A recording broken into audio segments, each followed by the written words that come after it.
తెలంగాణలోని పలు జిల్లాల్లో కురుస్తున్న భారీ వర్షాలకు సింగరేణిలో బొగ్గు ఉత్పత్తికి ఆటంకం కలుగుతోంది. సింగరేణిలోని గ్రౌండ్ స్టాక్ ను రామగుండంలోని ఎన్టీపీసీకి తరలిస్తున్నారు. వర్షాల కారణంగా రోజుకు 80,000 టన్నుల బొగ్గు ఉత్పత్తికి ఆటంకం ఏర్పడింది. రామగుండంలోని 4 ఓపెన్ కాస్ట్లలో బొగ్గు ఉత్పత్తి నిలిచిపోయింది.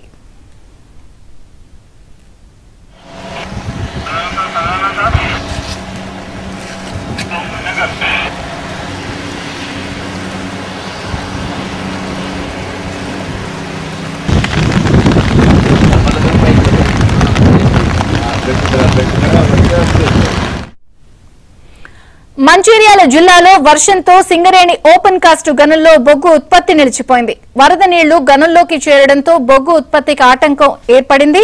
గనుల్లోని రోడ్లన్నీ బురదమయమయ్యాయి. దీంతో బొగ్గు రవాణా చేసే భారీ వాహనాలు ముందుకు కదలడం లేదు. శ్రీరాంపూర్, మందమర్రి, ఇందారం, రామకృష్ణపూర్ ఓపెన్ కాస్ట్ గనుల్లో 70,000 టన్నుల బొగ్గు ఉత్పత్తి నిలిచిపోయింది.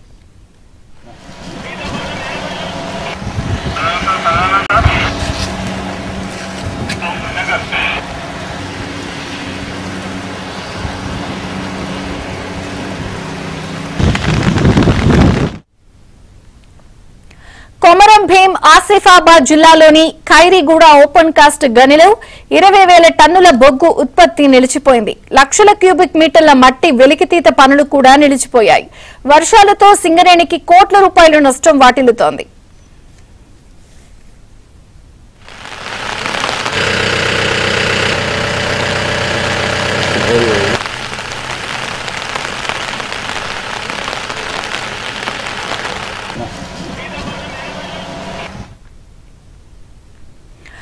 వర్షాల కారణంగా ప్రధానంగా సింగరేణిలో బొగ్గు ఉత్పత్తి నిలిచిపోయింది. దీంతో వాహనాలు కూడా ముందుకు కదలలేని పరిస్థితి ఏర్పడింది. తాజా పరిస్థితిని మా ప్రతినిధి శ్రీనివాస్ అందిస్తారు. శ్రీనివాస్, సో విజయచంద్రిక, ఉమ్మడి కరీంనగర్ జిల్లా వ్యాప్తంగా విస్తారంగా వర్షాలు కురుస్తున్నాయి. ముఖ్యంగా 2 రోజులుగా కురుస్తున్న వర్షాలకి సింగరేణి రామగుండం RG3లోని 4 ఓపెన్ కాస్ట్ గనుల్లో బొగ్గు ఉత్పత్తి నిలిచిపోయింది. రోజుకు 80,000 టన్నుల బొగ్గు ఉత్పత్తి నిలిచిపోవడంతో గ్రౌండ్ స్టాక్ ని ఎన్టీపీసీకి పంపిస్తున్నారు సింగరేణి అధికారులు. సో మొత్తంగా 4 ఓపెన్ కాస్ట్ గనుల్లో వర్షం నీరు చేరటంతో వాహనాలు కూడా ముందుకు కదలలేని పరిస్థితి నెలకొంది. ఓపెన్ కాస్టుల్లోకి వెళ్లే దారులు కూడా అంతా బురదమయం ఉండటంతో భారీ ట్రక్కులు, వాహనాలన్నీ కూడా అధికారులు ఎక్కడికక్కడ నిలిపివేశారు. సో మొత్తంగా 3 లక్షల టన్నుల బొగ్గు ఉత్పత్తికి అయితే ఇప్పటి వరకు ఆటంకం కలిగిందని సింగరేణి అధికారులు చెప్తున్నారు. సో మరో అంటే భారీ వర్షాలు ఉన్న నేపథ్యంలో ప్రత్యామ్నాయ ఏర్పాట్లను కూడా సింగరేణి అధికారులు చేస్తున్న పరిస్థితి కనిపిస్తోంది. మొత్తం RG3 పరిధిలోని 4 ఓపెన్ కాస్ట్ గనుల్లో కూడా ఈ బొగ్గు ఉత్పత్తికి అయితే ప్రస్తుతానికి ఆటంకం ఏర్పడుతున్న పరిస్థితి మనకు కనిపిస్తోంది. అటు మంతని కానీ రామగుండం ఏరియాలో ఎక్కువగా వర్షాలు కురుస్తున్నాయి.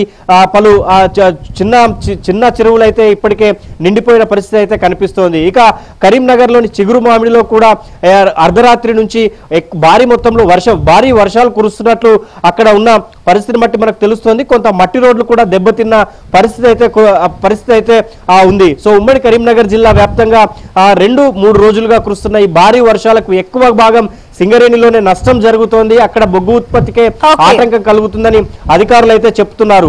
సో ఇదే అంటే మరో 2-3 రోజులు కూడా, ఎందుకంటే కరీంనగర్ ని రెడ్ అలర్ట్ కింద అధికారులు చెప్తున్న పరిస్థితి ఉండటంతో కొంత భారీ మొత్తంలో వర్షాలు ఉన్నాయి.